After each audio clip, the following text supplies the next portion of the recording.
Hinablot niya ako patungo sa kwarto namin, sobrang higpit ng pagkakahawak niya sa mga braso ko. Naluluha na ako dahil sa sobrang higpit ng pagkakahawak niya sa aking braso. Please stop it, Tyrone. Please. Nasasaktan ako. Pagmamakaawa ko dito ng tuluyan na naming marating ang silid ay marahas ako nitong tinulak sa kama dahilan upang mapadaing ako. Sumunod naman kaagad ito at malakas akong tinulak pabagsak sa aming kama.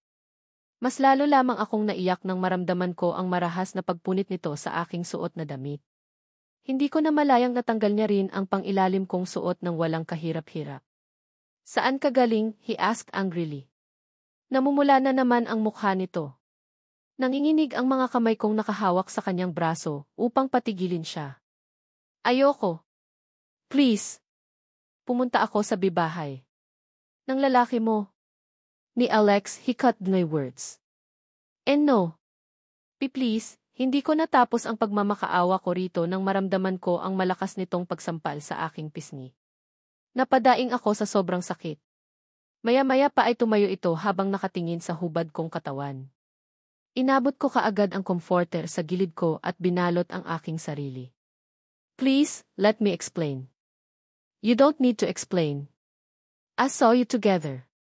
Shit, at ang kapal pa talaga ng mukha mong magpahatid sa kanya dito mismo sa bahay natin.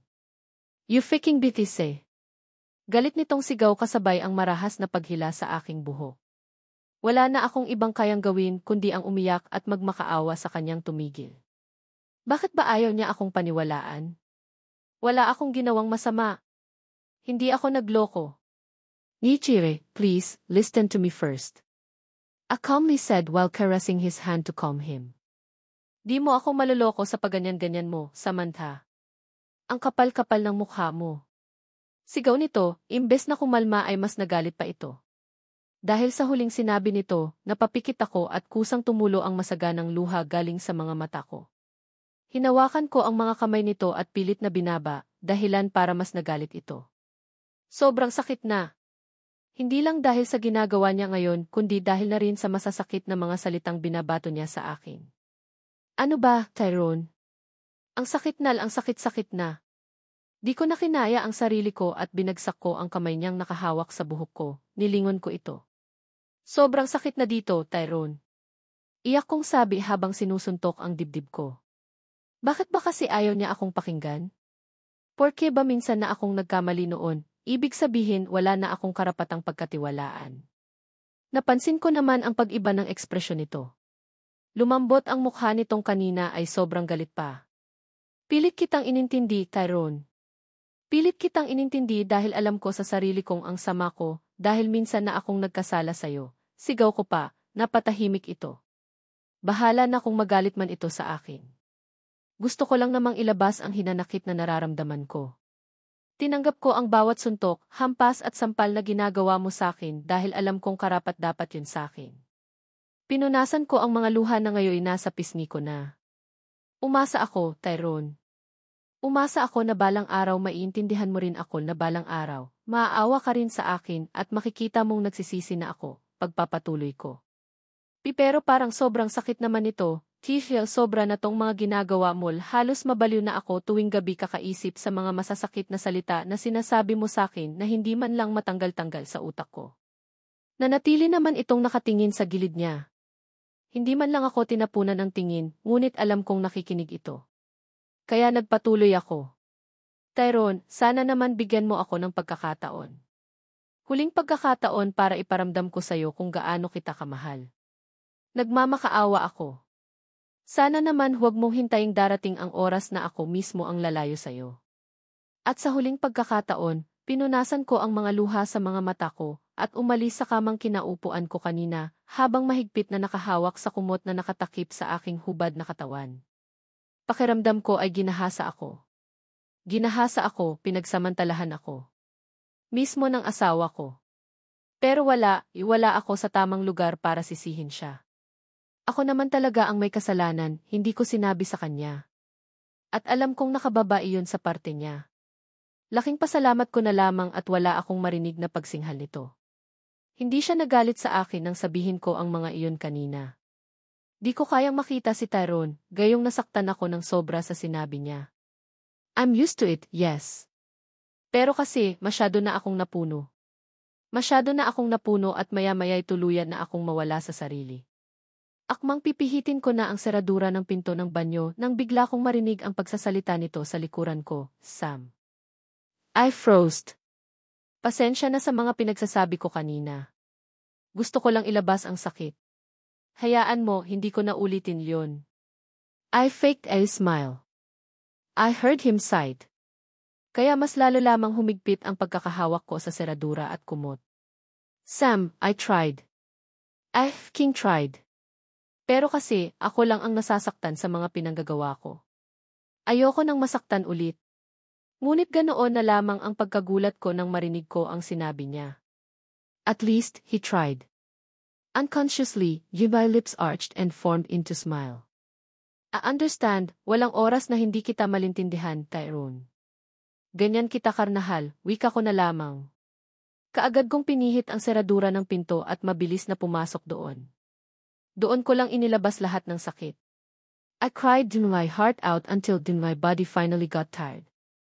Napasandal na lang ako sa pinto hanggang sa tuluyan na akong dumausdos pababa paupo sa sahig.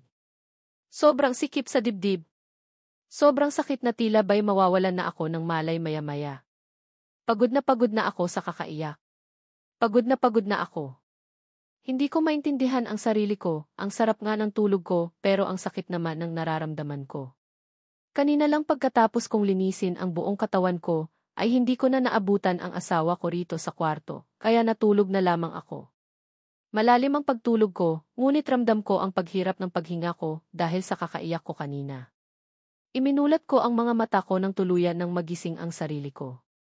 Iginala ko ang mga mata ko sa buong silid. Anong oras na ba? Napabuntong hininga ako nang maglaro ulit sa isipan ko ang mga pangyayari kanina.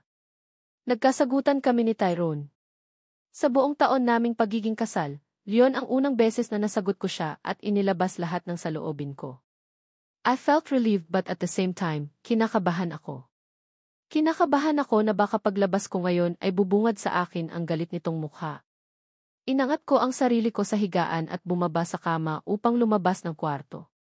Sandaling napahinto pa ako sa pagkilos nang maramdaman ko ang kirot sa aking katawan, lalo na sa aking braso. Maya-maya pa'y kumilos ulit ako upang umalis sa silid na iyon. Nang makalabas na ako ay iginala ko kaagad ang mga mata ko sa buong bahay. Wala siya. Napahinga ako ng maluwag. Umalis siguro siya. Tahimik akong bumaba sa hagdan at nagtungo kaagad sa kusina upang maghanap ng pwedeng makakain. Nagugutom ako. Ilang oras ba akong nakatulog? Lumapit ako sa fridge at naghanap doon. Nahagip ng mga mata ko ang isang supot na mailamang tinapay. Wala naman akong kaideya kung kanino iyon kaya kinuha ko ang supot at nagtungo sa mahabang lamesa upang doon kumain. Bahala na. Mukhang wala pa rin naman siya.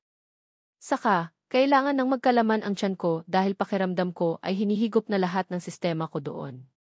Pero ilang sandali ang makalipas ay bigla kong narinig ang pagbukas ng pintuan sa likuran ko kaya napahinti ako sa pagkain. Bigla ko na lang naramdaman ang kabang kanina ay bumabalot sa aking puso. Hindi ko hinayaan ang sarili kong kumilos, pinakiramdaman ko siya sa aking likod nang makahanda ako sa sunod niyang gagawin. Takot. Takot ako. Hindi ko naman masisisi ang sarili ko dahil walang araw na hindi niya ako pinagbubuhatan ng kamay o di kaya isisigawan. Ano yan? Napapitlag ako nang marinig ko ang sobrang lalim nitong boses na mas lalo lamang nagpabilis sa pagtibok ng aking puso. Gusto kong tumakbo, patungo sa kwarto namin at magtago na lamang doon para hindi niya ako makita. Nagtalo ang buong sistema ko sa nais kong gawin. Pero sa huli ay mas pinili ko pa ring labanan ang takot ko at hinarap siya. His eyes were bloodshot na parabang kagagaling lamang nito sa pag-inom at paglalasing. Sorry kung kinain ko. Gutom na kasi ako. Pangako bibili na lang ulit ako ng bago, nauutal kong sagot. Sandali ako nitong tinitigan pagkatapos ay bumaba ang mga mata niya sa pagkain sa lamesa. Napalunok ako nang bahagyang kumunot ang kanyang noo. Bakit tinapay lang ang kinain mo? Marami naman dyan. Maghanap ka. Wika nito at humakbang papalapit sa akin. Akmang aatras pa ako nang makita kong kinuha nito ang supot sa lamesa at tumingin ulit sa akin. "You can't eat this," he said. Bakit? Nag-aalala ba siya sa akin? Lumundag ang puso ko sa naisip. Ayaw niya akong pakainin ng simpleng tinapay lang at gusto niya akong mabusog dahil nag-aalala siya sa akin. Ipapakain ko na ito sa mga walang may-aring aso sa labas. Nilagay ko lang ang mga to sa fridge para bukas. Ngunit nanlaki ang mga mata ko sa kasunod nitong sinabi. Gusto kong isuka lahat ng mga iyon galing sa tiyan ko, ngunit mas pinili ko na lamang ngumiti sa harap nito. Pasensya na. Kalahating piraso pa naman ang nakain ko, sagot ko dito. Mabuti na nga lang at hindi ko naubos ang isang piraso. Baka sasakit ang tiyan ko pag nagkataon. Hindi ito nagsalita. Wala na rin naman akong pwedeng sabihin sa kanya, excuse me. Akyat muna ako, sabi ko na lang dito at nagmamadaling tumalikod dito para umalis na ngunit hindi pa lang ako nakatatlong hakbang ay narinig ko itong magsalita. Akala ko ba gutom ka? You should eat. Salamat na lang. Nabusog na rin naman ako sa tinapay, palusot ko pa. You can't fool me, Samantha. Pupunta ako sa kwarto, huwag mo akong sundan. Anito kasabay ang paglakad para lampasan ako.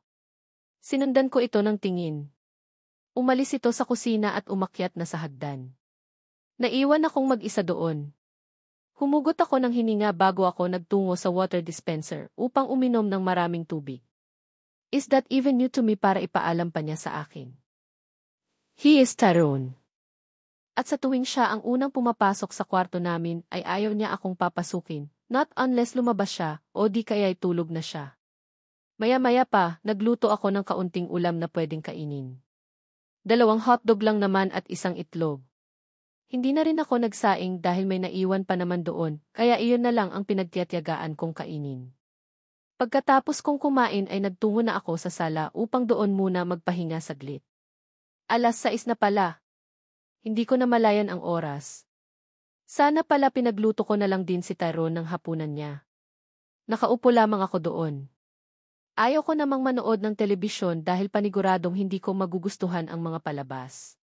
Hindi naman ako mahilig sa television. Hinilot ko ang braso habang nakaupo pa rin doon. Sinilip ko ang bandang medyo mahapdi at doon nakita ko ang pasa na nagiging kulay lila na. Sana pala chinet ko muna to kanina, di sana hindi to magiging ganito kalala tingnan. Samantha. Tila ba nahuli akong nangupit at mabilis na kumilos ang kamay ko pabalik sa posisyon nito kanina. Tyrone, pabalik kong tawag dito. Hindi ko na malayang nakalabas na pala ito ng kwarto namin dahil sa sobrang tutok ko sa aking braso. Gusto kong batukan ang sarili ko dahil sa katangahan ko. You're done eating. Hindi ko inaasahang tanungin niya ako. Ikaw, gusto mo bang paglutuan kita ng hapunan? Nagtira ako ng kanin doon. Pero pwede rin akong magsaing ng panibagong kanin kung gusto mo. Natatarantang sagot ko dito kasabay ng aking pagtayo galing sa upuang iyon. Umiling lang ito sa sinabi ko, I'm done, maikling sagot niya. Bahagya nitong ikiniling ang kanyang ulo at bumaba ang mga mata nito. Sinubukan ko namang kumilos kung sakali ay may tiningnan siyang bagay na siguro ay nahaharangan ko. Ilang segundong nanatili ang mga mata nito sa isang bagay habang nakakunot ang noo. Maya-maya ikinagulat ko nang makitang nagsimula itong maglakad pababa ng hagdan. Napapraning na naman ako dahil sa mga pinaglisip ko. Nagsimula na namang maglaro sa aking isipan ang posibleng gagawin niya sa akin ngayon. Palihim akong napasinghap nang makitang patungo ito sa direksyon ko. Doon na nagsimulang gumulo ang buong sistema ko. Pati sa paghinga ko ay nahihirapan na ako dahil sa sobrang bilis ng pagtibok ng puso ko. Humakbang ulit ako patungo sa gilid ko upang maiwasan ito. Pero kasi, parang walang silbi ang ginawa kong pag-usog dahil sa direksyon ko pa rin ito patungo. Akmang hahakbang pa sana ako nang maramdaman ko ang kamay nito sa aking pulsuhan at hinigit ako paupo sa sopa. Tyrone, tarantang sabi ko dito. Ngunit hindi ako nito pinansin. Iginala nito ang kanyang mga mata sa buong kamay ko at tumigil kaagad sa parte ng braso ko kung saan nagkapasa dahil sa sobrang higpit ng pagkakahawak nito kanina. Mariin kong kinagat ang pang-ibabang labi ko dahil sa sobrang kaba. Anong gagawin niya? Hindi ako nito pinalnggan at nanatili lang ang mga mata sa braso ko. Kinakabahan ako. Paniguradong magagalit na naman ito at baka maya-maya iulitin na naman ito ang ginawa niya sa braso ko. Napalunok ako sa sariling naisip. Ilang segundong nanatili ang kanyang mga mata sa braso ko pagkatapos ay binitawan na ito. Walt here. Mailding sabi nito at nagsimula ng maglakad papalayo sa akin. Ginusto ko mang tumakbo at magtago sa kwarto namin. Mas pinili ko na lang na manatili doon sa sopa. Humalukip-kip ako doon. Ilang minuto pa ang nakalipas, nakita ko na itong naglalakad patungo sa direksyon ko habang bitbit ang isang puting lagayan. Ano ang gagawin niya? Obvious naman na first aid kit ang dala niya. Pero tar na ba ang iniisip ko? Bago ko pa man maipagpatuloy ang pag-iisip kong iyon. Nagbalik ako sa realidad nang maramdaman ko ang pag-uga ng katabing inuupuan ko. Napalunok ako nang makita ko ang mukha nito ng malapitan. Abala ito sa paghahalukay ng mga gamit doon sa lalagyan kaya malaya ko itong napagmamasdan. Nakakunot ang noo nito. Ang hahaba ng mga pilik mata niya. Umaalon pa ang itim at makapal nitong buhok sa tuwing kumikilos ang kanyang ulo. Ang sarap sigurong hawak-hawakan ang malambot nitong buhok. Nang mapansin ko na ang unti-unting pag-angat ng mukha nito, kaagad akong nag-iwas ng tingin. Madiin kong kinagat ang ilalim ng pang-ibabang labi ko upang pigilan ang mapangiti. Come closer. Nahigit ko ang hininga ko nang marinig ko ang malalim at magaspang na boses nito. Diyos ko! Hindi ko alam kung ano ang tamang gawin. Lilingunin ko ba siya? Aalis ba ako? Kakausapin ko ba siya hindi? Naiirita lamang siya sa tuwing naririnig niya ang boses ko. Nakikinig ka ba? Ew! Mabilis na kumilos ang ulo ko nang marinig ko ang sabi nito.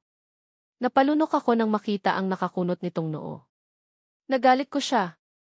I told you, come closer, he blurted that made me flinched. Dahil sa nervyos na nararamdaman ko. Natatatantang sinunod ko ang utos nito. Hindi ko siya pwedeng galitin. I don't want to see his hands formed into fists anymore. I saw him smirk. Seconds after, started moving. Bumaba ang tingin nito sa aking braso at marahan iyong hinawakan. Inilapit niyo ito sa kanya. Thank God. Hindi niya ginawa ang kanina pa bumabagabag sa aking isipan. Hindi niya ako sinaktan. I'm surprised. I blurted all of a sudden when felt something on the arm.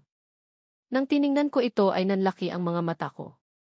Hawak nito ang cold compress at maingat itong pinagdampi-dampi sa parte ng braso kong may pasa. Hindi ko na malayang bahagya ko palang nailayo ang braso ko rito dahil sa gulat. Is my bad. Matipid nitong wika habang patuloy pa rin sa ginagawan.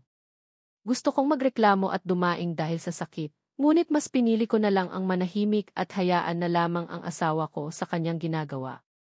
Pakiramdam ko ay namamagana ang parting iyon dahil sa kirot ng nararamdaman ko sa tuwing dumidikit ang bagay na iyon sa akin.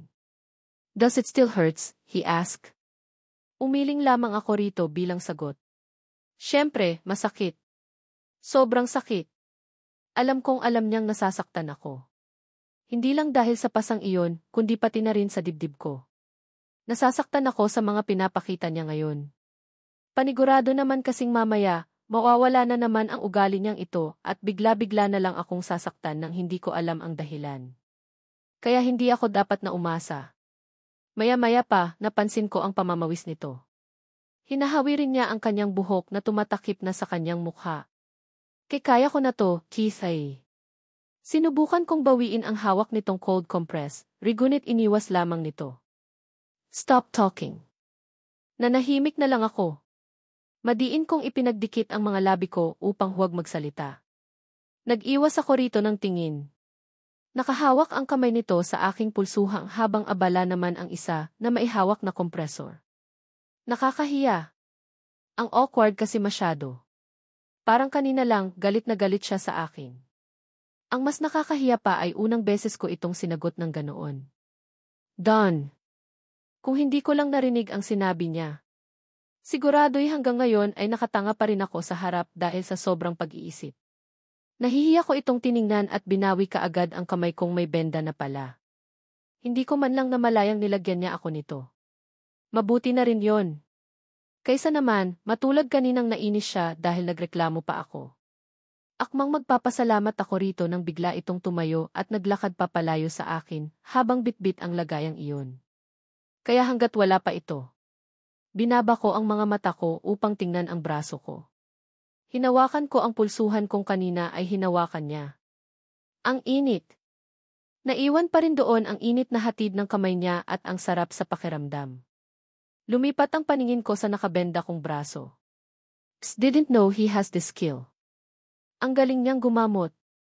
Upon looking at him a while ago, kung hindi ko lang talaga siya kilala. Paniguradong mapagkakamalan ko siyang isang paramedic, nurse o di kaya isang doktor. I smiled with that thought. How I wished he could do that to me. Every day. Makalipas ang ilang minuto ay narinig ko ulit ang mga hakbang ng paa nito. Pero hindi katulad kanina sa direksyon ko papunta. Mukhang lalabas ito patungong likod bahay namin. Hindi ko na ito sinundan. Tumayo ako at naglakad patungo sa kusina upang i-check ang mga naiwan kong pagkain doon. Nakalimutan ko pala iyong iligpit. Nandoon pa naman ang tinapay na iyon at nakabukas pa ang supot. Baka makita iyon ni Tyrone. Saka, kailangan ko ring iligpit ang mga pinggan na inihanda ko doon. Akala ko kasi ay hindi pa kumain ang asawa ko. Nagtira pa naman ako ng kanin at ulan doon. Magluluto pa nga sana ako. Pagkarating ko roon, nahinto ako sa paglalakad nang makita ko siyang nakaupo sa upuan habang abala sa pagbabasa ng dyaryo. Wala na rin doon ang mga hinanda kong pinggan. Pati ang supot ng tinapay ay wala na roon. Bumalik ang paningin ko sa kanya. Hindi niya yata ako napansin. Baka nagugutom siya. Baka gusto niya ng kape. Dahil sa pag-iisip kong leon, nahanap ko na lang ang aking sariling naglalakad papalapit dito. Nang sa wakas ay napansin niya na ako, nakataas ang kilay na tiningnan ako nito. Gusto mo ba ng kape? Ipagtitimpla kita, nauutal kong saad dito. No, maikling sagot nito. Gusto mong kumain? Ipagluluto kita ng makakain. Wag na, he cut my words. But he did help me. I can't just go upstairs and rest, gusto kong ibalik ang tulong na ginawa niya sa akin, kahit sa ganitong paraan man lang. Bahala na. Tahimik akong naglakad patungo sa gilid at binuksan ang kabinet upang kumuha ng tasa na pagtitimplahan ko. What do you think you're doing? Nasa gitna pa ako ng pagtitimpla ng kape, nang bigla kong marinig ang boses nito sa likuran ko. Ipagtitimpla ka ng kape. Saglit akong tumingin dito at minisyan siya. I told you, I don't want coffee, he said. Hindi ko na lamang ito sinagot at aabutin na sana ang lalagyan ng powdered coffee nang bigla akong makaramdam ng kirot sa braso ko. Huli na nang mapagtanto kong si Tyrone pala ang may gawa noon. Napadaing ako ng buong puwersa ako nitong hinila palayo roon. Aaray! Sadyang traidor lang talaga ang bibig ko dahil kahit anong pigil ko sa pagsalita ay kusa talaga iyong lumalabas sa bibig ko. Bumuhay bigla ang kaba sa aking dibdib nang makita ko ang galit nitong mukha. Ang sakit. Parang kanina lang ay ginagamot niya ito, ngunit ngayon ay makikita ko na lang siyang walang pagdadalawang isip na hawakan ang parte kong iyon. You're making me mad, Samantha, madiin itong wika. Napangiwi ako. Pakiramdam ko'y dumadaloy ang sakit na galing sa braso ko, patungo sa buong katawan ko. Tyrone, masakit. Kumilos kaagad ang isang kamay kong kanina ay nakatukod sa likuran ko at sinubukang ilayo ang kamay niyang nakahawak sa braso kong may benda. Ngunit mas lalo lamang iyong sumakit. TGJ. I almost whispered. Naliyak na ako. Nanguna na ang kaba sa aking puso. Natatakot ako sa galit nitong mukha. Ilang segundo kaming nagkatitigan doon. Sinubukan kong magmakaawa sa kanya gamit ang tingin ko. Nagbabaka sakaling maaawa siya sa akin. Laking pasasalamat ko nang dininig ng Panginoon ang panalangin ko. Naramdaman ko ang unti-unting pagluwag ng pagkahawak nito sa kamay ko. Ngunit ay mas ikinagulat ko ay ang paglambot ng mukha nito. Napagtanto kong naglaho na pala ang galit sa mukha nito at napalitan ng malambot na ekspresyon. Mabilis nitong inilayo ang kanyang kamay sa akin na tila ba iikakapaso niya kung mananatili ang mga kamay nitong nakahawak sa alin. I told you, I don't need a coffee. Nag-iwas ito ng tingin sa akin. Sorry. Napatungo na lamang ako. Bakit ba kasi ang tigas-tigas ng ulo mo? May himig na pagkainis ang boses nito. Gusto ko lang namang ibalik ang tulong. Tutseth, I don't care about that damn exchange, he exclaimed. Napapitlag ako sa ginawa nito. Hindi ka sana masasaktan kung hindi ka nagmatigas, nakakainis kasi ang katangahan mo. Pwede bang limitahan mo naman, dagdag pa nito. I remained silent. It's just so damn hurt hearing those words from him. Paulit-ulit naman, simula una. Bakit ba kasi hindi pa ako nasanay? Alam mo, mas magugustuhan ko pa siguro kung magpasalamat ka, wika pa nito. You should be grateful, Samantha. Kasi kahit papaano ay may natira pa akong konsensya para sa'yo. He paused. Nakapamaywang itong naglakad patalikod sa akin. Kasi kahit gaano pa kahayop yung pinanggagawa mo. Kahit balibaliktarin ko pa ang mundo. Hindi ko pa rin mababago ang pisting katotohanang, isa kang babae. He continued and started to walk away. Naalimpungatan ako nang maramdaman kong wala ang asawa ko sa tabi ko. Iminulat ko ang mga mata ko.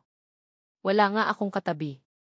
Dahan-dahan kong inangat ang aking sarili galing sa hinihigaan kong kama habang nakasuporta ang isang kamay ko pataas samantalang ang isang kamay ko naman ay nakaperme lang sa hita ko dahil paminsan-minsan itong kumikiro. Hindi lang yata simpleng pasa lang ang nangyari rito. Inabot ko ang lampshade sa maliit na mesang katabi ng kama namin at binuksan ito. Hinanap ng mga mata ko si Tyrone. Pagkatapos ng pangyayaring liyon kanina ay umalis siya ng bahay.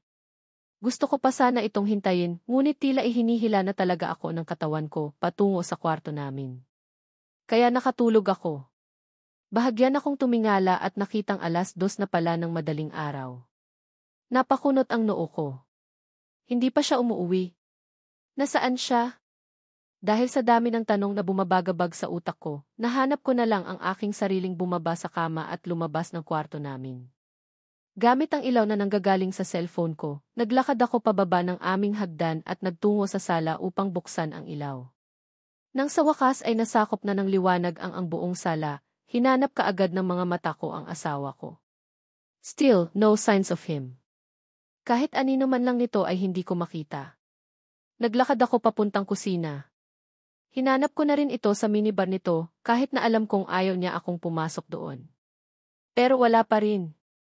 Wala rin ito sa likod bahay namin na kung saan doon niya nakahiligang tumambay. Isinuklay ko ang aking buhok gamit ang aking sariling mga daliri. Saan ba siya nagpunta? Sobra ko ba siyang nagalit kanina? Kung galit man siya sa akin. Hindi niya naman nakahiligang umalis ng bahay at maabutan pa ng 2:00 ng madaling araw. Kung mayroon man itong kinakasamang babae, paniguradong luuwi niya na naman ito rito sa pamamahay namin.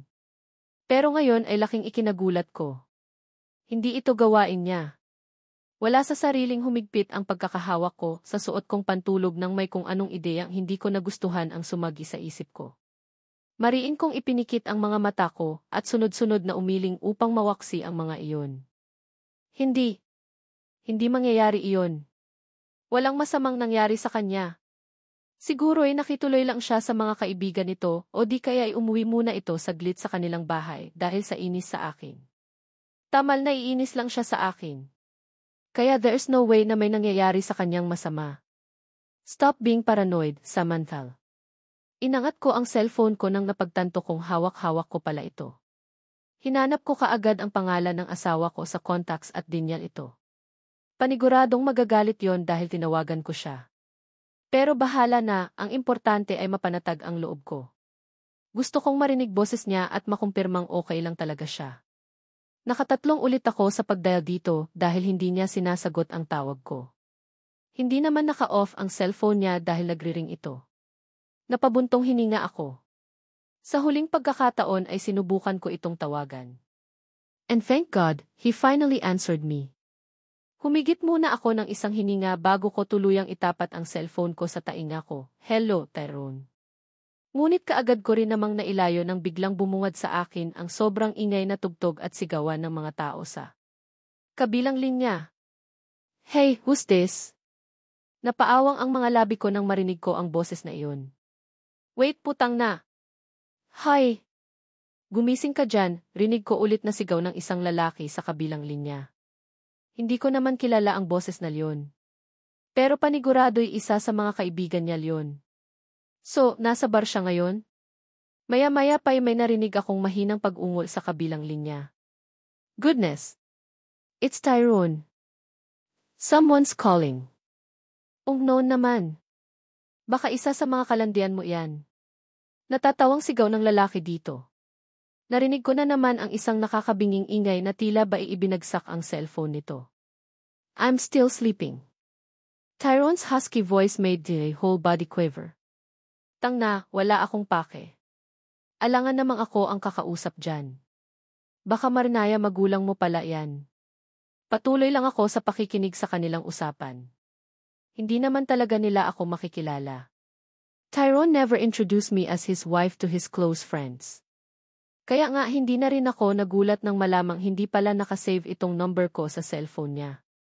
Hindi ako tatawagan ni mommy sa mga oras na to, hindi siya yan. Puta, pre. Baka babae niya yang tumatawag sa kanya. Papuntahin mo na lang dito at nang magkasarapan tayo. Maganda yan, knowing Tyrone. Mapili sa mga babae yan. After that, they all loved in chorus. Napasinghap ako sa mga narinig ko. I'm his wife. Anong magkasarapan ang sinasabi niya? Hello, miss. A guy who answered the call said. Asawa niya ako. I immediately answered. Alam ko naman kasing mababastos ako ng mga ito kapag hindi ko sinabing asawa niya ako. Oh, freaking hell. A guy cussed. Per. May asawa ka na pala. Bakit hindi mo sinabi sa amin? Natatawang wika nito. Pareho silang nagtawanan lahat doon. And there, I realized. Sikreto lang pala ang kasal namin. Sa huwis lang kami nagpakasal, walang inimbitang kahit na sino kundi ang mga kamag-anak lang namin. Where is he? Gusto ko siyang makausap, tanong ko na lang. Wow. Miss. Wala pang asawa si Tyrone. Isa ka ba sa mga nilandi ng kaibigan namin? Nainis naman ako sa pang-insulto nito. Hindi ako nagbibiro. Now, answer me. Nasaan ang asawa ko? Kunot noong wika ko. Easy. For the second time, they all laughed. Please, I'm not joking. Nagmamakaawa ako. Splitted when again heard him moan. He's obviously drunk. Gusto kong sunduin siya doon at iwi dito. Hindi ko alam kung bakit ito naglalasing. Wala naman akong nabalitaang may problema sa kumpanya nila o baka niyaya lang ng kanyang mga kaibigan. Well, to answer your question, Tyrone's o so-called wife. He paused and let out chuckle, kasama namin siya. Lasing lang siya. And I guess, he badly needs your help. Hindi kaagad nito natapos ang pagsasalita ng lalaki at napalitan Leon ng natatawang pagreklamo. Napansin kong may parang humablot ng cellphone at maya-maya inarinig ko na lamang ang biglaang pagputol ng linya. Ibinaba ko kaagad ang cellphone ko, inilagay ko ito sa sopang nasa tabi at kumaripas ng takbo papalabas ng bahay. Naglakad ako patungo sa garahe at nakitang nakabukas nga ito. Wala na doon ang isang kotse ng asawa ko at naiwan ang luma nitong kotse. Nagmamadaling lumapit ako dito at pumasok kaagad doon. Wala nang taxi o di kaya'y jeep ngayon panigurado. Kaya mabuti na lang at marunong akong magmaneho. Alam ko namang magagalit iyon. But knowing that he's already drunk, wala na iyong sapat na lakas para manakit. Basically, hindi na niya kayang umuwing mag-isa. Gusto ko nang ilampas sa limitasyon ang bilis ng pagpapatakbo nitong boses, wala na naman kasing gaanong mga sasakyan. Pero ang kinatatakutan ko lang ay ang maaksidente. Hindi pa ako ganoon kadalubhasa sa pagmamaneho, kaya mas minabuting hindi ako magpapatakbo ng mabilis. Hindi ko naman alam kung nandito ba siya sa pupuntahan kong bar na pinakamalapit sa aming bahay. Pero bahala na. Papasukan ko lahat ng bar dito sa lugar namin kung kinakailangan. Nang sa wakas ay makarating na ako. Lumabas kaagad ako sa kotse at hinigpitan ang pagkakahawak ko sa suot kong roba nang makitang maraming nakaparadang kotse doon. Galing din dito sa labas ay naririnig ko na ang ingay sa loob. Mariin kong ipinikit ang mga mata ko at humugot ng lakas loob bago magsimulang humakbang papasok. Welcome! Nakarinig ako ng boses ng babae pagkapasok ko sa entrada. I just gave her a smile. Humarap na ako sa mga tables na nandoon. Napangiwi pa ako nang maamoy ko ang halo-halong amoy ng sigrailyo at mga alak kaya bahagyan akong napatakip sa aking ilong. May nagkakantahan sa mini-stage habang ang mga tao naman sa baba ay nawiwili nanonood samantalang, ang iba naman ay nagsasayawan na para bang wala na sa sarili. Wow! Naagaw ng atensyon ko ang grupo ng kalalakihang nagkantiyawan. Napabaling ako sa kinaroroonan ng mga ito. I won! Wow! Now, Simon! Go and see that ugly big-ass bitch. And they all laughed. If I'm not mistaken, he is the guy answered this call a while ago. Lumipat naman ang mga mata ko at wala sa sariling napasinghap nang makita ang katabi nitong lalaki na ngayon ay bagsak na ang katawan na natutulog sa mesa kung saan sila nakaupo. Patakbo akong lumapit sa kinaroroonan ng mga ito. He really needs someone's help. Bakit hindi man lang nila tinulungan ang kaibigan nila? Bakit hindi man lang nito hinatid pa uwi? Kulang pa ba ang mga nakikita nila para hindi ito ihatid man lang para makapagpahinga? Huminto ako sa harapan nilang lahat. And there, caught their attentions. Napahinto ang mga ito sa pagsasalita at pagtatawa nang makita ako. Ang isa ay nakabitin pa sa ere ang kanyang baso na para bang akmang inom ito nang bigla akong makita. Hindi ko na lamang pinansin ang mga ito at lumapit na sa asawa ko upang gisingin ito. He seemed so tired and looks like he doesn't want someone to disturb his sleep. TGJ. I tried to wake him up, but received no response. Are you his self-proclaimed wife? I'm his wife. I don't need your insults. I automatically cut his words. Tyrone, wake up. Uwi na tayo. Lasing na lasing ka na. Sinubukan ko ulit itong gisingin, ngunit sa pagkakataong ito ay bahagya ko ng niyugyog ang balikat nito. Asawa mo ba talaga yan? Hindi makapaniwalang tanong ng isa pang lalaki sa likuran ko. I simply answered. Then how come ginigising mo siya? Alam mo, ang paggising sa kanya ang pinakaayaw niya. He then laughed. Napatigil naman ako sa ginagawa ko. Ayaw niyang ginigising siya. Inagagalit siya pag ganoon.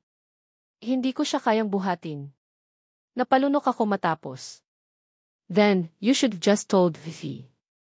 Hindi kaagad nito nalpagpatuloy ang pagsasalita nang makita ang bahagyang pagkilos ni Tyrone. Inangat nito ang kanyang ulo, napangiwi pa ito ng masilaw sa ilaw. Tyrone. I called. Hindi naman ako nabigo at naagaw ko ang atensyon nito. Tumingala ito at tiningnan ako.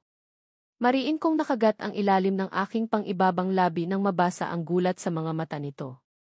Tila ba'y isa lang akong panaginip at ninanais niyang magising na lang. Jude! You're awake. Hindi mo naman sinabi sa aming kasal ka na pala. Hindi niya pinansin ang natatawang komento ng kaibigan nito at patuloy lamang sa pagtitig sa akin. His eyes were bloodshot. Namumula rin ang mga tainga nito pati ang kanyang lid. At ilong. Uwi na tayo. Lasing ka na. Aalas-2 na ng madaling araw, nauutal kong wika dito. Dahil sa sinabi kong iyon ay mabilis siyang nag-iwas ng tingin. Napansin ko pa ang pagkuyom ng kamao nito na ngayon nasa ilalim ng mesa. Galit siya. Ray, come on, hindi ka namin pipigilan. Samahan mo na ang asawa mo at mukhang hindi pa kayo nag-hone. Shut up, Simon. Pareho kaming napapitlag sa malakas nitong sigaw. Inaasahan ko ang pagkakabuhol-buhol ng mga salitang lalabas sa kanyang bibig. Akala ko ay hindi niya kayang sumigaw ng ganoon kalakas dahil sa sobrang kalasingan nito. Pero nagkakamali ako. Aaray, Ray. He's so fast. Hindi ko man lang namalayang nakatayo na pala ito at ngayon ay marahas ako nitong hinihila papalabas ng bar. Hindi na nito pinansin ang mga taong nababangga niya, ang mga upuang naltumba niya. Tyrone, nasasaktan ako, reklamo ko dito habang pilit na kumawala sa kanyang mga kamay. Sobrang higpit ng pagkakahawak nito sa aking pulsuhan, kaya ganoon na lamang ang nararamdaman kong panlalamig sa kamay ko. Hindi ako nito pinansin hanggang sa makarating kami sa kotse nito. Binuksan niya kaagad ito at marahas akong itinulak papasok. Pabagsak nitong sinara ang pinto ng kotse nito nang sa wakas ay makapasok na ito sa driver's seat. Tyrone, you can't drive. Fucking shut up or I will cut your tongue out from your fucking mouth. Napasinghap ako sa sinabi nito. Umaapoy na ito sa galit. At parang kaya na nitong pumatay ngayon mismo. Naliyak na ako rito sa gilid. The way he gripped the steering wheel, the way he stepped on the car's dead pedal. Nanuhay bigla ang takot sa puso ko. Pinilit kong alisin ang mga posibilidad na sumasagi sa isip ko. Nol, ayaw ko. Natatakot ako. Hindi ko na malayang nakarating tumigil na pala ang sasakyan sa harapan ng bahay namin. Dahil sa nervyos ko, inunahan ko na itong lumabas. Nanginginig ang mga kamay kong binuksan ang pinto at nagmamadaling lumabas ng kotse. Ngunit hindi pa lang ako nakatatlong hakbang ay naramdaman ko na naman ang mahigpit nitong pagkahawak sa aking pulsuhan. Hinila ako nito papasok ng bahay. Tyrone, ano ba? Nasasaktan na ako. I cried. Putangina, tumahimik ka kung ayaw mong putulin ko iyang dila mo nang hindi ka na makapagsalital, he yelled. Ilang sandali pa iginamit nito ang kanyang nakahawak na kamay sa aking pulsuhan upang hilahin ako paharap sa kanya. Kaya ngayon ay mas malapitan ko nang natitingnan ang kanyang galit na mukha. Madiin itong ipinagdikit ang kanyang mga labi na parabang nanggigigil na ito sa akin. Bakit ka ba nangingialam sigaw nito. Hindi ko ito magawang sagutin. Masyado na akong pinangunahan ng takot kaya mas nangingibabaw ang pag-iyak ko kung kaya't hindi na ako makakapagsalita. At ang kapal-kapal ng mukha mong magpakilalang asawa ko sa kanila kanina. Di ba sabi ko, walang ibang makakaalam ng putang ng kasal na tito, dagdag nito. Bakit? Asawa niya naman talaga ako, ano bang mali sa ginawa ko? Stop crying. Hindi ako naaawa sa mukha mong yan, Samantha. Nakakainis. Tyrone, I'm just doing this part. Ano bang mali sa ginawa ko? Hindi ko alam kung saan ako humugot ng lakas loob para sabihin ang mga katagang iyon. Ngunit, hiniling ko na lamang na sana hindi ko na lang iyon ginawa dahil mas lalo ko lang pala itong nagalit. Your part? Para ipahiya ako. Gusto mong ipaalam sa kanila na ikaw ang asawa ko. Isang desperadang hayop na may ganap pang mga liwa samantalang siya naman ang nagpumilit ng kasalang ito. He shouted. Mas lalo lamang humigpit ang pagkahawak nito, kaya mas lalo lanang akong naiyak. Tyrone, please. Tigil-tigilan mo ako sa pisteng pagmamakaawa mong iyan, Samantha. Hindi na ako natutuwa. Bumabakat na naman ang mga ugat nito sa kanyang liig dahil sa pagsigaw. Sinubukan ko ulit na kumawala sa pagkakahawak nito sa aking kamay, ngunit wala. Sadyang mas malakas lang talaga ito sa akin, kaya hindi ko man lang kayang galawin kahit ang isang daliri nito. Don't do it again. Tear-shy me, Samantha. Tear-shy me. Sunod-sunod lang akong umiling dito bilang tugon. Baka kung ano pa ang magawa nito kung mas pipiliin kong magpaliwanag dito. I'm afraid he could kill me right here, right now. Umisi naman ito sa naging tugon ko, good, he whispered. Ngunit ang kasunod nitong ginawa ay hindi ko inasahan. Napaliyad ako nang maramdaman ko ang pagbagsak ng likuran ko sa isang bagay dahil sa lakas ng pagkakatulak nito sa akin. Mas lalo lamang akong nataranta ng may kung anong matalim na bagay ang naramdaman ko sa aking likuran dahilan upang mangmanhid ang buong katawan ko.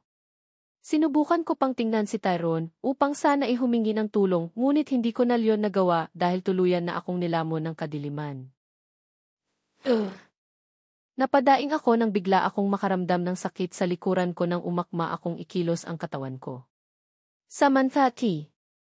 Isang paos at malalim na boses ng pamilyar na tao ang nagpagising ng buong diwa ko. Unti-unti kong iminulat ang mga mata ko at hindi nga ako nagkamali, si Trewon nga. Baka sa mukha nito ang pag-aalala at takot habang nakatingin sa akin na parabang nagdadalawang isip na hawakan ako. Nag-iwas ako ng tingin dito at ipinalibot ang mga mata ko sa buong silid. Teka, nasaan ako? Napansin ko ang isang bagay na nakakabit sa kaliwang kamay ko, kaya roon ko lang nakumpirma ang hipotesis ko. Nasa ospital ako. Anong nangyari? I'm sorry. He again spoke that made me look at him. Hindi ko alam kung ano itong nararamdaman ko, pero kakaiba ang naging reaksyon ko nang makita siya. Sorry. Ni minsan ay hindi ko narinig si Tyrone na binibigkas ang ganoong salita. I should be happy, right? He just said sorry to me. Pero balit parang kinakabahan pa ako. Bakit parang mas natatakot pa ako? I composed myself. Oh. Anong nangyari? I asked. Aksidenteng tumama ang likod mo sa. Say he stopped as if he cannot say the remaining words. Don't do it again. Tearsay me, Samantha tearsay me. Good. Ah. Wala sa sariling napasinghap ako nang biglang maglaro sa isipan ko ang eksenang iyon.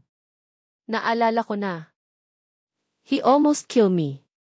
I could still feel the pain on my back na para bang may kung anong matulis na bagay ang nakatusok doon. Tinulak niya ako. Nakakatakot siya. I glanced at him and caught him staring at me as if he was reading my mind. Nakaramdam na naman ako ng pagkataranta nagtulak sa aking kumilos upang sana ay talikuran ito nang tumagas na naman ang kakaibang sakit na nanggagaling doon kaya napadaing ako. Samantha. Mabilis akong dinaluhan nito, hinawakan nito ang braso ko na nagpataranta sa akin, kung kaya't mabilis kong ipinagaspas ang braso ko upang alisin ang kamay niya. Laking pasalamat ko nang wala akong natanggap na reklamo o kahit sigaw nito, imbes ay tahimik lang itong umayos ng tayo. Sorry. He again said. I gulped. Please call my mom. I almost whispered. Apat. Samantha, can we first talk, pag-iba pa nito sa usapan na ikinailing ko. No, I don't want to talk to him for now. Ayaw ko muna. Natatakot ako. He almost killed me. At paniguradong maulit na naman iyon kapag mananatili pa ako sa tabi niya. Ayaw ko. I want my mother. I insisted. Samantha, I'm sorry about what happened last night. Hindi ko iyon sinasadya, wika nito. Hindi sinasadya. Paano kung namatay ako? Hindi rin niya sinasadya. Iyon lang ba ang kaya niyang ipaglaban? Please, stop. Hindi ko yun sinasadya. Nadala lang ako sa galit ko. Sa kalasingan ko. No. Now, please stop. Alam kong mali ko. Hindi ka naman maubusan ng dahilan, hindi ba? Kung hindi sana ako nangialam sa tiyo, kung hindi sana ako nagpadala sa pag-aalala sa iyo, hindi sana ito mangyayari. Kasalanan ko. Ngayong sinabi ko na, please, stop talking to me. I ended the conversation. I just don't want to hear his voice. Naaalala ko lang ang mga malakas nitong sigaw at pananakit nito sa akin.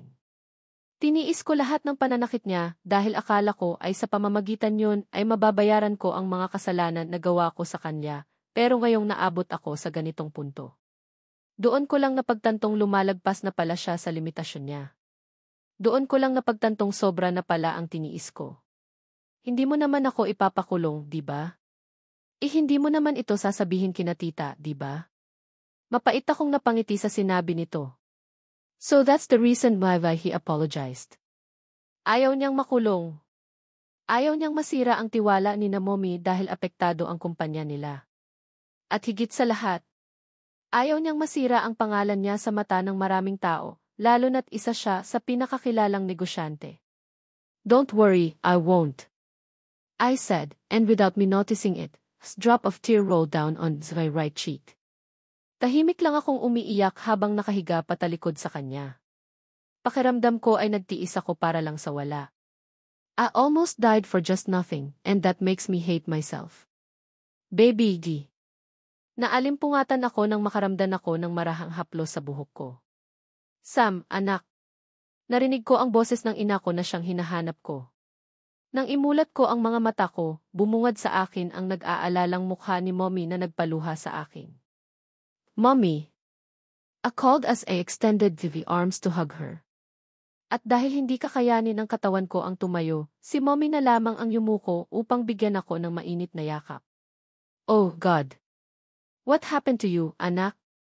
May masakit ba? San, she asked worriedly. Oh wala po, Mom. I answered as quickly wiped my tears away. What happened, Sam? Why are you here? Please, tell me. I gulped. Should tell her. Where is he, Mom? Si Tyrone. Nasa labas siya, anak. Now, could you please explain to me what happened? Mom asked. I shook the head. Nadulas po ako habang naglilinis ako ng bahay, Mom. I didn't notice na may natapakan pala ako kaya nadulas po ako. And there's something sharp that was placed in the table. I lied. Mukhang napaniwala ko naman kaagad si Mommy. Buti na lang. How are you feeling now? Masakit pa ba? She asked. I gave her a small smile. No, Mom. Hindi na po masakit. I answered. Okay, kanina habang tulog ka, dumating ang cater dito sa ospital at hinatid ito. Sabi ni Tyrone, almost 6 hours ka ng tulog at hindi ka pa kumain. Kaya mo bang umupo, anak? Mom asked as she took the plate beside the bed. I'm not yet hungry, Mom. Gutom ka man o hindi, kakain ka pa rin. Kailangang magkalaman ang tiyan mo, baby. You already skipped breakfast kaya dapat kumain ka ngayon, Mom insisted. Napabuntong hininga na lamang ako sa sinabi nito. Kaya sa huli, napilitan pa rin akong kainin ang pagkain. As don't like the taste of that food, sobrang tabang na parang nagtitipid lang sila rito at nang magkasya sa mga pasyente. We just talked about some things. I asked Mom about where is Dad. Sabi niya ay nasa Visayas daw ito dahil may kailangan siyang daluhang pagtitipon. We even didn't notice the time. Now, it's already 6 and Mom really needed to go for no one is left in our house but only the helpers. Kaya ngayon ay naiwan na naman akong mag-isa rito sa kwarto. I badly wanted to stand and stroll around but my body doesn't want me to do so. Mas pipiliin ko na lang sigurong manatili rito kaysa naman umuwi ako sa bahay at puro sigaw at pananakit lang naman ang matatanggap ko. Gusto kong magpahinga. Kahit sandali man lang. Masyado nang pagod ang katawan ko, lalo na ang puso ko na siyang parating nakararamdam ng sakit. I was in the middle of deep thinking but then heard the sound of opening of the door. Galing doon, iniluwa si Tyrone na may dalang supot. Hi! Nag-iwas kaagad ako ng tingin. Napalingon na lang ako sa gilid ko dahil nagsimula na namang magwala ang kalooban ko kaya hindi ako mapakali rito sa posisyon ko. I bought some foods for you, he said. By just hearing his voice, I can tell that he was nervous. Really? Was he doing that to at least convince me not to tell Mom about what happened? He really is afraid to lose their business. Understand him. You don't need to do that. Kasi naman ako magsasalita kay Mommy tungkol sa nangyari. May kasalanan din naman ako. I spoke. Hindi naman ito nakapagsalita. See? Tama nga ako. Bakit kailangan niya pang magkunwari, where in fact, nasusuka na siya sa looban niya seeing himself doing and acting like this to me. I cleared my throat to at least break the reigning silence between us. Don't be too desperate, Samantal he once have feelings towards you but you broke him. Now, what would you expect? Na porke na aksidente ka, magkakamabutihan na ulit kayo. Hell no. Sinasaktan na naman ako ng sariling pag-iisip ko. Para bang tinutulak niya akong gawin ang kaisang bagay na kailan hindi ko kaya. Pero kati, sa sitwasyon kong ito. In my heart was covered with so much fear. Kung noon ay palaging nagtatalo ang utak at puso ko, ngayon pakiramdam ko ay nagkakaisa na sila. And that's for Enba's self, this time. I will choose Enba's self. I composed myself, gusto kong umuwi muna sa bahay namin. There, I finally said it. Didn't look at him, I don't want to. Wala rin akong narinig na sagot nito kaya nagpatuloy ako. Gusto kong magpahinga muna. Paused when felt something hindered on his throat. I realized that, I think, I've done enough. I've done the party. I forced myself not to tear, and so, succeeded. I glanced at him. Nakita ko itong nakatingin sa baba na para bang sobrang lalim ng kanyang iniisip. Pero sa tingin ko naman ay naririnig niya ang mga sinasabi ko. Sa tingin ko naman ay bayad na ako sa mga kasalanan ko, di ba? I said. Kaya sa pagkakataong ito, pipilin ko naman ang sarili ko. You want to eat some fruits? Marami rito. Kailangan mong magpalakas. Hindi ko ito sinagot at tahimik lang na umiling, bahala na kung hindi niya ako nakita. Umaatras talaga ang dila ko sa tuwing siya na ang nakikipag-usap sa akin. I've been staying here for 6 a week? I don't know. Nagsimula na rin akong mabagot dahil sa sobrang katahimikan dito. The phone was left in the house at parati na lang boses ni Tyrone ang pumupuno rito sa silid. Araw-gabi ring bumibisita rito ang doktor upang i-check ako. Sabi niya ay kinabukasan, pwede na raw ako mag-discharge dito. Sabi ng doktor ay nagka-back injury raw ako buhat ng malakas na pagkabangga ng likurang bahagi ng baywang ko, at laceration buhat ng gunting na nandoon sa mesa kung saan ako nabangga kaya nagkasugat ang likurang parte ng baywang ko. Kaya siguro nangingilo ang parte kong ito sa tuwing inaangat ko ang likuran ko. Nasa gitna pa ako ng pag-iisip ko nang mapansin ko ang pagkilos ni Tyrone. Tinulak nito ang naliit na mesang mayroong mga pagkain palapit sa akin, at maya-maya ay walang pasabing lumabas ng kwarto. Napakagat na lamang ako ng pang-ibabang labi nang makaramdam ako ng pagsisisi. I kept on ignoring him these past few days after that incident. Alam kong nalinis na siya sa akto ko, pero pinipigilan niya lang ang sarili niya. Palagi niyang sinusubukang alagaan ako, ngunit hindi ko talaga maiwasang mataranta kapag kaharap siya, kaya mas pinili ko na lang ang hindi siya pansinin. In just a snap, that brave towards him Samantha faded. That incident transformed me into this timid side of myself. Binura ko na lamang ang mga isiping iyon at bahagyang kumilos upang abutin ang nabalatan ng mansanas. Mabuti naman at medyo mahaba ang braso ko, kaya hindi na ako masyadong nahirapan pang abutin iyon. I just stared at the ceiling while silently eating the apple nut until heard Tyrone's voice from the outside, talking to someone. If I'm not mistaken, he was talking to a doctor who always come here to check me. Maya-maya pa ay bumukas na ang pinto nitong kwarto, at hindi nga ako nagkamali. Iniluwa roon ang doktor, ninisan ako nito kaya gumanti na lamang ako. Good morning, Samantha, he greeted. How are you feeling? Masakit pa ba ang likuran mo? He asked. Medyo po, Doth. I answered. Ramdam ko ang titig ni Tyrone sa akin, kaya hindi ako komportable rito sa posisyon ko. Yes, that incident caused you lumbar sprain, Samantha. Don't worry, I will give you some medicine to prevent your back pain. So for now, as what have told you, anytime in this week, pwede ka nang ma-discharged. He paused and looked at Tyrone, and Mr. Please always stay at your wife's side. Kailangan niya ng gabay, she also needs to do practice her back muscle rather than just lying down, abiso nito. Napatango naman si Tyrone. After that, the doctor excused himself and left the room. Naluwan kaming dalawa ni Tyrone sa loob ng silid. Nagsimula na namang magwala ang sistema ko kaya pumeke ako ng ubo. About nga pala sa sinabi ng doktor. You don't need to do that. Huwag mo nang isipin yon, pinangunahan ko na ito. He didn't answer me and just walked near the table to get those foods is prepared. You need to eat. Kailangan mong umupo kaya tutulungan kita, he said, emotionlessly.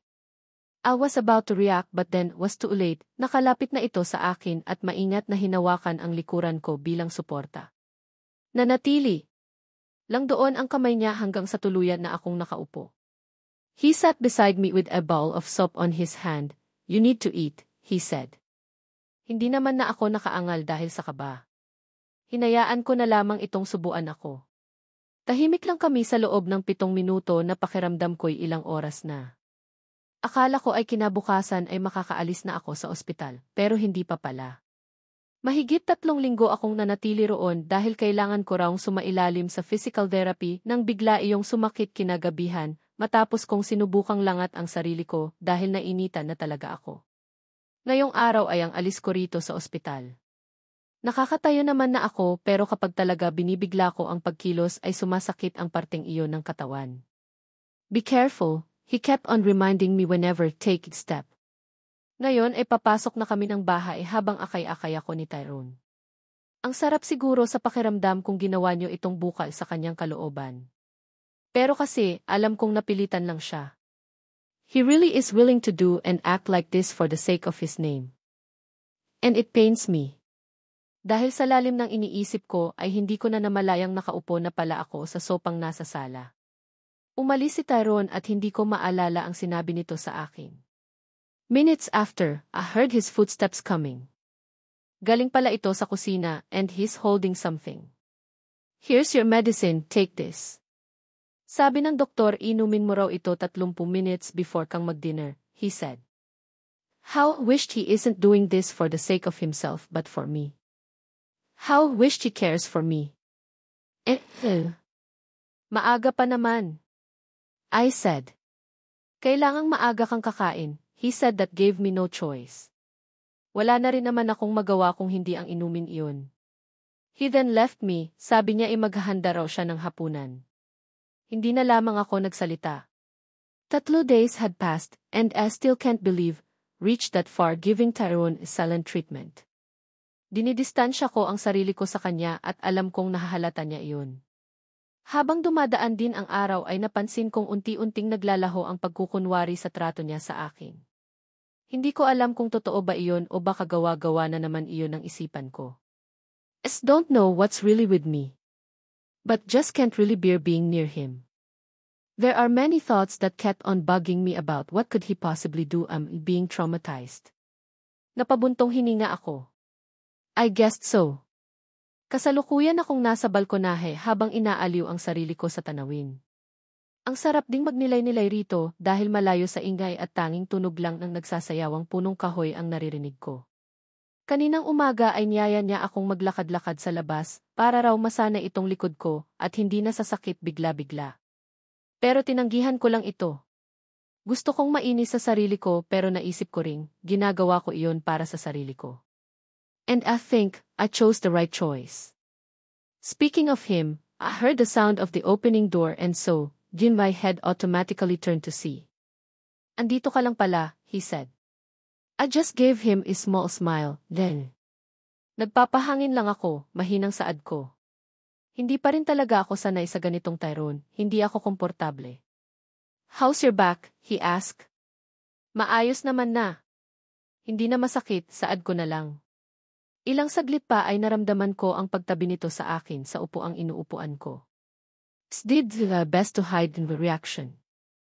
Good to hear that, he then replied. Palihim kong kinagat ang ilalim ng labi ko upang itago ang kabang nararamdaman ko.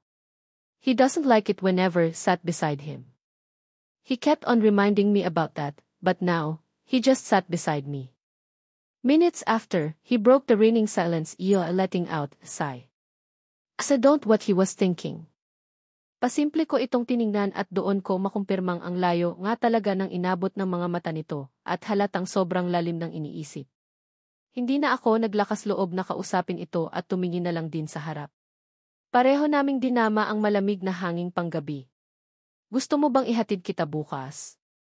Finally, he spoke. Napatigil naman ako sa sinabi nito. Anong ibig niyang sabihin? I looked at him with a puzzled face. Pauwi sa inyo, he continued. I felt something hard on my chest. 3 salita lang naman iyon, ngunit tila ba'y katumbas na iyon ng milyon-milyong sakit na idinulot sa akin. Tinataboy niya na ba ako? Tahimik akong natawa sa sariling naisip. Malamang. He loathed you in the first place, Samantha. Isa ka lang namang hamak na desperadang namimikot para lang maikasal sa kanya. Now how dare you assume things that you know is impossible to happen?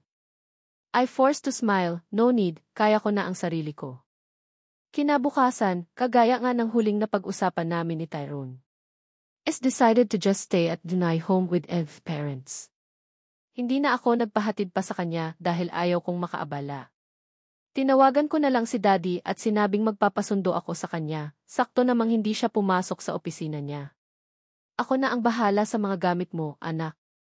Mauna ka na, your mom is waiting for you, paalala pa ni Daddy matapos nitong iparada ang sinasakyan naming kotse.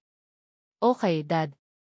Thank you, saad ko na lang bago tuluyang naglakad papasok sa bahay. Pinagbuksan ako ng mga katulong sa bahay, kaya bumugad kaagad sa akin ang loob na sobrang namiss ko na. Galing dito, nakita ko si Mommy na makaupo sa sopa na agad din namang tumayo nang magtagpo ang mga mata namin. Baby! She greeted and hurriedly ran towards me. Nakatatlong hakbang pa lang ako ay tuluyan nang nakalapit si Mommy sa akin at mahigpit akong niyakap. I hugged her back. I missed you, Mommy. I said between our hugs. I missed you too, baby, sagot naman niya at kalauna ay kumalas na sa pagkakayakap sa akin at nag-aalala akong tiningnan, how's your back? Maayos ka na ba? May masakit pa ba? Sunod-sunod na tanong ni Mommy na ikinangiti ko. Yes, Mom. I'm fine. I gave her an assuring smile. Okay, wait here, I will just go and get the cookies cooked for you. Mabilis lang ako. Mom excused herself as she planted me a kiss on my cheek before she finally left me. Sam, your backpack is kinda heavy. Ikaw ba ang nagdala nito palabas ng bahay niyo? Ilang sandali pa ay nakita kong pumasok si Daddy habang suot ang dala kong bag na mailamang mga damit ko. No, Dad. Si Tyrone po. I replied. Thankfully, Tyrone volunteered to bring the bag outside our house. Akala ko nga ay sisinghalan niya ako at insultuhin dahil maski yon ay hindi ko kayang dalhin, but to my surprise, he did brought the bag without saying anything. He then left me to go to work. Saka, hindi naman siguro ganoon kabigat ito dahil kalahati lang ang dala kong damit sa bahay. Alright. Ipapadala ko na lang ito sa kwarto mo. Ang mga katulong na ang bahalang magligpit ng mga ito dahil baka sasakit pa iyang baywang mo, alright. I just nodded as a response. Afterwards, Dad invited me to take a seat while waiting for Mommy. We did talk about some stuff, that includes me and Tyrone. Kinumusta nila ako about how Tyrone treated me. Hindi ko rin kasi sila masisisi kapag napaparanoid sila, dahil unang-una, ako lang mismo ang may gusto nitong kasalan. They also just forced Tyrone to marry me either using their business. Yes, isa sa mga katuwang ng pamilyang Madrigal sina Daddy sa pag-aangat ng pangalan nila sa larangan ng negosyo, kaya siguro ganoon na lang ang pagsang-ayon ng mga magulang ni Tyrone at napilitan lang siyang matali sa akin. But now that already gave him space, na alam kong ginusto niya simula una pa lang. Masaya na ako para sa kanya, kahit na alam ko sa sarili kong masakit. All I have to do is endure this pain until I finally get used to it, and then, maybe after this, doon na ako makakapagpasya kung babalik ba ako at ayusin ulit ang kasal namin o tuluyan ko na ba siyang papalayain. It's either these two. Sinubukan kong kalimutan ang problema ko habang nandirito ako sa bahay at sa tingin ko naman ay naging maayos naman ang takbo ng mga araw ko. It has been 2 days since went back here. Mom and Dad never failed to pay their attention to me just like how they did when I was still young. Kahapon ay sinama nila akong lumabas, kaya roon ko nakatagpo si Joy. She's my childhood friend. Alex and she are friends but because she needed to go abroad with her auntie to continue her study because her mother can no longer afford her tuition fee, nawalan na kami ng komunikasyon. Kahapon ko lang din na lamang nagtatrabaho na pala si Joy dito. Nagkumustahan lang kami, nakisali na rin sa usapan sina Mommy at Daddy kaya naabot kami ng hapon doon.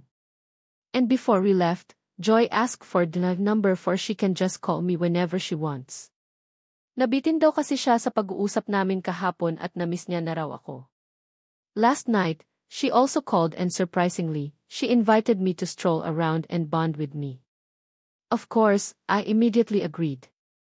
Good thing, Mom and Dad let me. Buti naman at hindi ka na pinagbawalang umalis ni Tito, sabi pa ni Joy sa tabi ka habang naglalakad kami. Natawa ako sa sinabi nito, hindi naman talaga magagalit yun. Saka, malakas ka sa kanila, Sadie. Pabiro ko pang sabi habang inaayos ang suot kong shoulder bag. Napangiti na lang ako at tiningnan ang kaibigan kong walang tigil sa pagsasalita rito sa tabi ko. She kept on talking about nonsense stuff na siya lang ang nakakaintindi. She even talked about her life abroad that somehow intrigued me about her love life. But she didn't answer me and just shifted the topic. Alam mo, Joy. Di ka pa rin pala talaga nagbabago, ang daldal mo pa rin. Tara na nga bilisan na natin ang paglalakad. Natatawang sabi ko at hinila siya papasok ng mall. Chos. Admit it, na mismo ang kadaldalan ko, sigaw nito, napailing na lang ako. Honestly, yes. I really did miss her. Matapos naming maglakad-lakad na pagdesisyonan naming lumabas ng mall. Yes. Nakapasok na kami ngunit pero usap lang nagawa namin. Nakakatawa lang kung isipin dahil wala kaming nabili kahit isa. Ginawa lang naming palamigan ang mall. She told me earlier. Gusto niyang pumasok kami ng mall at maglakad-lakad upang kahit papaano ay malamigan ang katawan namin. Sammy. How about you? May boyfriend ka na ba? Napatigil naman ako sa paglalakad nang marinig ko ang sinabi ni Joy. I'm married, without any hesitations, I answered. Halal talaga? Ilan na anak niyo? Nanlaki ang mga matang sabi nito sa akin habang hawak-hawak ang mga braso ko. Natawa naman ako sa naging reaksyon nito, hindi pa namin napagplanuhan ang pagkakaroon ng anak, nalilang na sagot ko rito. Hindi naman kasi mabuti ang relasyon namin ni Tyrone. Sus! Nag-asawa ka nga Elsa ka, nakakainis ka. Hindi mo man lang ako in-invite sa kasal nyo, sigaw pa nito. Napakamot ako sa ulo ko at hinila na ulit ito upang ipagpatuloy ang paglalakad. Desperada kasi ako, bulong ko na lamang. Narinig ko pa itong nagsalita, ngunit hindi ko na narinig ang kanyang mga sinasabi dahil abala ako sa pagkaladkad sa kanya. Nang makalabas na kami ng mall, dumiretso kami sa Jollibee. Ito na lang kasi ang pinakamalapit na fast food chain. May iba pa naman pero medyo malayo na. Ayoko lang talagang matagalan kami ni Joy at baka mahimatay pa ako sa gutom. Ano gusto mong orderin, Sammy? Ako na lang mag-o-order. Salamat, Joy, French fries, burger and Coke float will do. I answered and handed her the money. Kinuha niya naman ito. Okay sige. Maghanap ka na lang ng table for two. Hintayin mo na lang ako doon. She smiled. Ginantihan ko ito ng ngiti bago ko ito tinalikuran at nagsimula ng maghanap ng bakanting lamesa. Puno na ang mga lamesa rito sa baba kaya nagtungo na lang ako sa pangalawang palapag at doon umupo malapit sa bintana. Habang hinihintay ko si Joy, kinuha ko ang cellphone ko sa bulsa ko nang maramdaman ko ang pag-vibrate nito. It was Mom who texted me. She asked me about what I am doing and where am I. Napailing na lang ako. Simula noong umuwi ako ng bahay, mas naging protective sila gaya noon. They really treated me as if I am still a minor. Napabuntong hininga na lamang ako sa naisip at nagsimula ng magtipa. 2. Mom. I'm here at the fast food chain, Mom. Don't worry, Joy's with me. Sent. Nakangiting inilagay ko ang cellphone sa gilid ng mesa. Sakto namang nakita ko si Joy na patungo sa pwesto ko habang nakasunod sa kanya ang isang staff. Thank you, kuya. I chuckled as watched her smiling at the guy staff. Nakangiting nilagay ng lalaki ang mga pagkaing in order namin. You're welcome po, ma'am. Thank you for coming. Nakangiting saad nito at tuluyan ng umalis. Natawa naman akong tiningnan si Joy na ngayon ay nakangisi habang nakaupo. Hoy, baliw, sigaw ko dito. Ang gwapo niya kasi, na love at first sight yata ako sa kanya. Tila kinikilig nitong sabi habang hawak-hawak ang kaliwa nitong pisngi. Nakakunot ang noong umiling na lang ako. Tigilan mo nga yan, Joy. Parang tanga to, natatawang saway ko dito. Kasalanan ko bang ang gwapo niya? Oy! Samahan mo ako sa kanya mamaya, Hihingin ko lang number niya. Nanlaki ang mga mata ko sa sinabi nito at marahang hinampas ang braso nito. Ano ba naman yan? Kahihiyan lang yang gagawin mo, Joy. Saka, hindi mo alam. May jowa na iyon. I laughed. Di babawin ko siya. Tumawa na lamang ako at kinuha na ang mga in-order ko sa lagayan. Nagulat pa nga ako nang nakita ko ang 2 baso ng Coke. Kanino to? Tanong ko habang nakataas ang isang baso ng Coke. Sa'yo iyan. Nalibre tayo ng Coke dahil sa gwapong iyon. Wow! Iba talaga kapag si Joy na. Malakas ang charisma nito, Pinagpatuloy na namin ang pagkain. Pagkatapos namin doon ay napadesisyonan naming lumabas na at mamasyal. Tumawa-tawa pa kami habang binalikan ang mga masasayang alaala namin noong high school pa lang kami. Nang mapansin kong maghahapon na ay nagpaalam na ako rito. Sumabay na lang rin itong umuwi sa akin.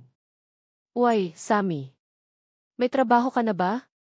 Habang nasa daan kami ay narinig ko itong nagsalita. Binalingan ko ito ng tingin at bahagyang umiling.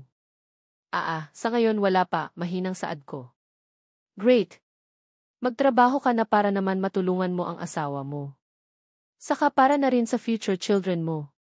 Mag-apply ka sa kumpanyang pinagtatrabahuan ko. They're searching for some workers for their vacant position. Excited nitong sabi. Napakamot naman ako ng noo. Don't think I can do it. Hindi pa naman ako naghahanap, Joy. Saka, I am planning to build a small cake shop. I've just said. Napao na lamang si Joy sa sinabi ko at maya-maya inapagdesisyunan na naming umuwi dahil magtatakip silim na rin. Tuloy ka muna, Mom and Dad wants to talk to you. Ipaghahanda kita ng makakain. I invited her to come inside our house, but she refused. No, thank you na lang, Sammy. But really need to go na, tutulungan ko pa si nanay sa kalenderya. Pakisabi na lang kina tita at tito na next time na lang, sorry talaga, she apologized.